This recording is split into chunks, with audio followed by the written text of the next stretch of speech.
Omnibus Law Keamanan Laut, Pembuatan Pusat Maritim Global.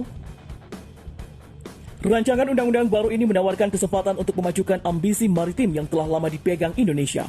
Sebagai bagian dari upaya memangkas birokrasi dan membangun sektor maritim negara, pemerintah Indonesia sedang mempersiapkan Omnibus Law yang akan mengintegrasikan berbagai peraturan perundang-undangan yang mengatur penegakan hukum di laut. Rancangan Undang-Undang Omnibus Law Keamanan Laut diharapkan dapat mengintegrasikan 21 undang-undang dan memberdayakan Badan Keamanan Laut Indonesia atau Bakamla untuk mengkoordinasikan beberapa lembaga yang punya kewenangan penegakan hukum di laut. Rancangan undang-undang tersebut adalah bagian dari upaya reformasi birokrasi Presiden Joko Widodo dan bisa dibilang kelanjutan dari rencana sebelumnya untuk mengubah Indonesia menjadi pusat dan kekuatan maritim global. Tulis Joseph Tertia di The Diplomat. Himbauan agar Indonesia menyadari potensi maritimnya sudah lama dilakukan. Bagaimanapun, ini adalah negara kepulauan terbesar di dunia dengan luas laut 3,2 juta kilometer persegi yang mencakup 2/3 wilayahnya.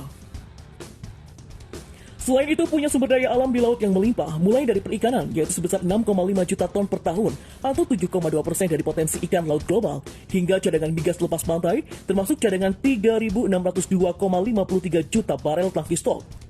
Indonesia juga terletak secara strategis di persimpangan jalur pelayaran global yang penting. Setelah menjabat di tahun 2014, Jokowi dengan cepat mendorong gagasan untuk mengubah Indonesia menjadi poros maritim dunia atau GMF. Visi GMF awalnya dipuji oleh para akademisi dan diterima secara positif oleh pengamat internasional. Tampaknya, Indonesia sudah hampir mewujudkan moto Angkatan Lautnya, Jeles Veva Jaya Mahe, atau di laut kita akan menang. Namun seiring waktu banyak komentator berpendapat hanya sedikit kemajuan yang dicapai. Lebih lanjut, di masa jabatan keduanya Jokowi tampaknya telah meninggalkan gagasan GMF untuk lebih fokus pada agenda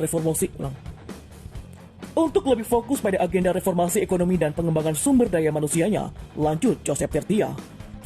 Sementara itu, Bakamla yang dibentuk kembali oleh Jokowi pada 2014 diharapkan mampu memimpin patroli maritim dan penegakan hukum di laut. Namun rencana tersebut belum membuahkan hasil. Sampai saat ini, setidaknya ada 7 lembaga yang berwenang melakukan patroli laut, dan Bakamla harus berbagi peran sebagai penjaga pantai dengan mereka, sehingga terjadi tumpang tindih.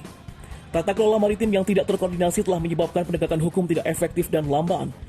Apalagi, pemerintah Indonesia cenderung membuat platform baru ketimbang membenahi permasalahan yang ada saat ini. Hal ini ditunjukkan dengan keputusan Kementerian Perikanan di bawah mantan Menteri Susi Pujiastuti untuk membentuk Satuan Tugas Baru atau Satgas 115 untuk memberantas penangkapan ikan ilegal, tidak dilaporkan dan tidak diatur atau IUU. Hasil bersihnya hanyalah birokrasi dengan para aktor yang sangat terlibat dalam proses birokrasi.